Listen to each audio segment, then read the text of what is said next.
We all love the Fallout franchise, right? Explore post-nuclear America, interact with the various factions, and fight your foes with a mix of old world and new world tech. What more could you want? Well, how about more of that? DLC provides us with more of what we love in the games we already enjoy. The Fallout franchise has a host of great DLC, and in this video, I will go over 5 of my personal favourites. These DLC will just be from Fallout 3, Fallout New Vegas, and Fallout 4, as 76 is dealing with DLC in a very different way, and the previous games didn't really have bonus downloadable content. So, let's get started with the number 5 DLC, Dead Money. This New Vegas DLC takes you to the Sierra Madre, an old world casino that was sealed shut when the bombs dropped. You are kidnapped by Father Elijah, an ex-Brotherhood of Steel elder, and ordered to find a trio of followers who will help you break into the casino and find the vault hidden below. At the start of this DLC, you are stripped of all items and given a new outfit, bomb collar included, and the Holo Rifle, a powerful but somewhat clunky energy rifle that you will come to depend upon in this harsh new environment. The fact you don't get to bring along any equipment is a trope I often enjoy in video games, as it forces you to try out all of the new items you will discover, and this is certainly true in this DLC, where there's a host of new equipment not available in the base game. There's also some unique companions who you will get to interact with, each with their own story to tell and abilities to bestow upon you. When I was recording footage for this video, Father Elijah mentioned that the bomb collars we are all wearing are good for eavesdropping, and by heading into the radio section of your Pip-Boy, you can listen in on your companions before even meeting them. You'd think it was spring the way tourists keep rolling in. Should never have set that radio signal on repeat. Hope that tourist is hurrying, haven't got all day. Don't like this place. Want to go back to the base. Or the church. Miss the church. Although not a game-changing addition, I thought this was a really cool little feature, and was pleasantly surprised that I could find something new in this add-on. The reason I was so surprised is that the whole add-on is fairly linear for the most part, and there's not much flexibility in how you play. Every single time I play this DLC, I find myself constantly sneaking through the same paths, disarming traps one at a time, and trying to sneak attack each ghost trapper I come across. With a lack of side quests and an environment that creates constant danger, this really isn't a DLC you tend to spend much time exploring. If playing on hardcore mode, you take constant damage from the air itself, and even on normal mode there's poison gas, holograms which can kill you in seconds, ghost trappers who relentlessly hunt you down, and those damn radios which blow your entire flipping head off if you stray too close to them. I can appreciate the difficulty and the challenge it presents, but it really doesn't allow you much flexibility in how you play, and for that reason, this DLC only gets the number 5 slot. In at number 4 we have Far Harbor. Head to the Nakano residence in the northeast of the Commonwealth, and you will end up being hired to find Kasumi Nakano, a young woman who has fled to Acadia, a sanctuary for simps who have escaped the Institute and are trying to start a new life for themselves. After travelling to the island, you become involved with the impending conflict between the major factions. Do you help the Harbormen get their island back, prove your devotion to Atom, or side with Dima and seek out peace, no matter the costs? The factions and characters in this DLC are some of my favourites in Fallout. In particular, the Children of Atom stand out to me, as it's the first time you really get to see what life is like for them, helping show the faction more as humans just trying to find their way in the world, rather than the single-layered zealots we may have seen them as first time around. Whenever I play this DLC, I'm never certain on which faction I should side with, as each has their own merits and drawbacks. No matter who you side with, you end up doing things you will likely regret in order to make sure your chosen faction can survive. In addition to the main quest, there are numerous side missions to be completed, giving you more incentive to explore the island, which, might I add, is a pretty decent size, and introduce various powerful new enemies, which have found their way to the franchise's latest entry. Although this is obviously one of my favourite Fallout DLCs, I think it suffers a lot from missed opportunities. It only ties in a little with the base game or the Commonwealth at all. Although you can tell various factions about the fact that simps are hiding away on the island, none of them ever do anything about it. On the other hand, heading to Far Harbor doesn't do much to alter the Commonwealth. You can walk away from the island anytime you want and return to the base game without anything having changed. Nick Valentine stands out as the one real exception to this rule, as more of his story is uncovered on the island, but I never found it quite consequential enough to fully engage me. Along with that, the Demon memory segment really goes a long way to tarnishing the reputation of this DLC, hence it only gets the 4th place on this list, despite really being quite the amazing adventure. Every Fallout 4 player really should take a trip to Far Harbor. Even if it doesn't change how the Commonwealth looks, it will almost certainly change how you look at yourself. In the middle slot we have the Pit DLC from Fallout 3. In this expansion you travel to post-war Pittsburgh, seeking to save the inhabitants from a strange mutation which is eating away at them.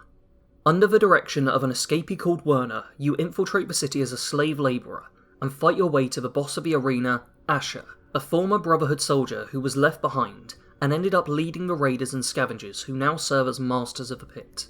Despite seeming like quite a straightforward quest at first, you soon learn that there's a lot more going on than first meets the eye. In fact, whilst writing this script, I've been reading up on Asher and Werner, and I really have to commend the team at Bethesda on their work with the two characters. Each are as morally grey as they come, doing bad things for a good reason or vice versa, making it so difficult to work out who you should end up siding with.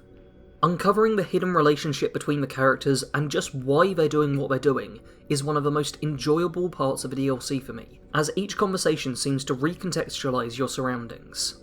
Like Dead Money, this DLC is fairly linear and robs you of your equipment at the start, albeit you can convince Werner to help you sneak in a single small weapon. More than anything, I think I've rated this DLC higher than Dead Money, as it feels like it drags on a lot less. Although you can spend a lot of time gathering ingots in the Steelyard, the rest of the DLC goes along at a nice steady pace. Oftentimes games get rated on how many hours of content there are, but I'd personally much rather have a good time for 5 hours than an acceptable time for 50. The rewards for completing the DLC are also quite substantial, as you will be able to use the ammo press no matter which character you side with, giving you a good way to make more ammo, a valuable commodity in Fallout 3 in particular. The grey moral choices, dystopian scenery, and harsh world that the Pit brings to the game make it a great DLC that I'd recommend any Fallout player experience. Our penultimate DLC takes us back to New Vegas with the Old World Blues expansion. Where all of our previous entries took themselves very seriously and showed the dark side of the post-apocalypse, this add-on takes a very different route, going full-on comical and absurd, paying homage to old sci-fi B-movies. After finding a crashed satellite playing a strange and cryptic movie, you are transported to the Big MT, a science research centre ruled over by the think tank scientists, pre-war intellectuals who have survived for so long by placing their brains in strange machines. The courier soon finds out that they have had several parts of their body removed, including their brain, which has ended up with Dr. Mobius, the antagonist to the scientists of the think tank. On your journey to find your missing brain, you will venture through multiple research facilities, finding experimental tech which tends to both help and hinder you in your progress. There are so many standout points in this DLC that I'll never be able to list them all, but a couple I want to list off quickly are the Stealth Suit Mark II, which seems to instantly fall for the player character, the Sink, a player home in which various AI end up being housed as you slowly find their personality modules, and the Doctors themselves, who have some of the best lines of dialogue in the entire franchise. Whoosh! That is the sound of flushing! I've honestly never been a huge fan of the environment of Big Mountain, nor of the various stages of quests required to upgrade bits of equipment, but the sheer character this expansion houses easily gets it to the number 2 slot. And finally, in at number 1 is Nuka World from Fallout 4? Wait, no, don't click away from the video just yet. Let me explain why first. I'm sure that plenty of you will be shocked and appalled that I put this DLC at number 1, ahead of Old World Blues, but I do have my reasons, and if you're willing to stick with me, then you might just end up agreeing. A brief summary of this DLC first for any of you not familiar. After hearing a radio broadcast, you head to Nuka World, a Disneyland-esque theme park based around the popular Nuka-Cola drink. Upon arrival, you discover that the park has been taken over by a trio of raider gangs, currently being ruled over by Overboss Coulter. These gangs have had enough of their current boss though, and are looking for a bit of change in management. Fortunately for them, you've got here just in time. Survive the gauntlet, kill Coulter, and take your place as the leader of Nuka World. You can then choose to wipe out the raiders if you don't wish to partake in their ways, leading to you simply killing every raider currently inhabiting Nuka World, Choose to rule over the raiders though, and you'll be tasked with reclaiming various sections of the park which have fallen during Coulter's reign. After taking over sections, you can then grant each new area to one of the raider factions, the Disciples, Operators, or Pack, increasing their reputation with the faction, and eventually deciding which of the factions will decide you weren't favourable enough to them.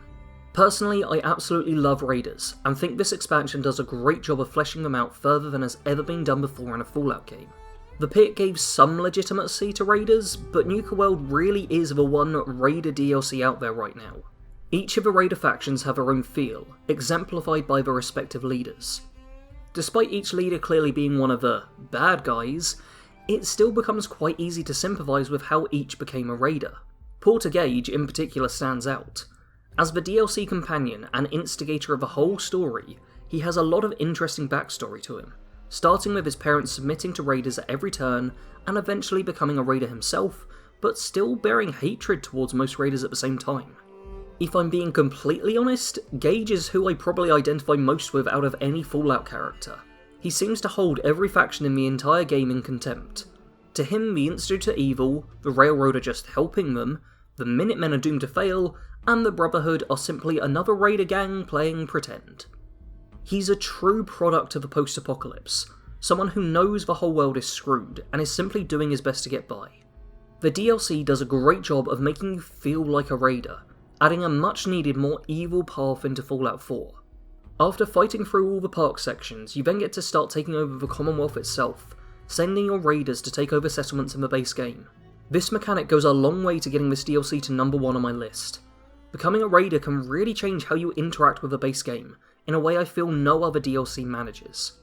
There is so much more I can praise about this DLC, but I'm going to have to keep it brief or else this video will soon double in length. Ultimately, this is a combination of raiders and Nuka-Cola, and oh my god, it is so amazing! If you haven't noticed, I've gone off script for this bit, because I have to fanboy over Nuka World. I love it. It feels so quintessentially Fallout. It is Nuka-Cola, a giant absurd theme park, the whole capitalist America thing being then taken over by raiders. Oh, it is beautiful. For me, there is just so much gained by going to Nuka World, and I figure it's a vital part of the Fallout 4 experience. So there it is, my list of the top 5 Fallout DLCs. Do you agree with my choices, or would you have ranked the DLCs differently? Feel free to share your own opinion in the comments section.